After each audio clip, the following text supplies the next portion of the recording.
నా నియోజకవర్గం మున్గోడు నియోజకవర్గంలో మాత్రం నేను మాత్రం ఎట్టి పరిస్థితుల్లో నేను నడవలేను. నాకు ఈ పదవి ఉన్నా లేకున్నా పదవి ముఖ్యం కాదు. నాకు ప్రజల ఆరోగ్యం ముఖ్యం, ప్రజల ప్రాణాలు ముఖ్యం.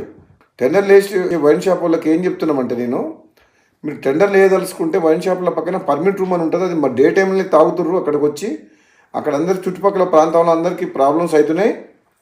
అక్కడ పర్మిట్ రూమ్ అనేది ఉండదు. మా మున్గోడులో మేము నడవలేము అని చెప్పినాం. అలౌ చేయను. నేను ఎమ్మెల్యేగా ఉన్నంత వరకు ప్రజల ప్రాణాలు, ప్రజల ఆరోగ్యమే నాకు ఇంపడి తప్పితే ప్రజల జీవితాలతో ఆడుకునే ఎవరు ఏ పని చేసినా ఎట్టి పరిస్థితుల్లో ఒప్పుకునే ప్రసక్తే లేదు. ఊరు బయట ఉండాల్సిన వైన్ షాపు ఊరు సెంటర్లో ఉంటుంది. బెల్ షాప్లోకి అమ్మొద్దంటే మళ్ళీ దొంగసాటుగా బెల్ షాప్లో అమ్ముతుండ్రు. అది అమ్మొద్దో చెప్తున్నా. ప్లస్ మళ్ళీ వీళ్ళందరూ వైన్ షాపులు అందరూ కలిసి సిండికేట్ అవుతుండ్రు. సిండికేట్ అవ్వడం వల్ల ఏమవుతుంది, రేటు పెంచి అమ్ముతుండ్రు, డూప్లికేట్ అమ్ముతుండ్రు. వేరే మండలాలు, వేరే నియోజకవర్గాలు, వేరే జిల్లా వాళ్ళు ఇక్కడ పార్టిసిపేట్ చేయొద్దు. ఇప్పుడు వైన్ షాప్ లొకేషన్స్ కూడా తప్పున్నాయి.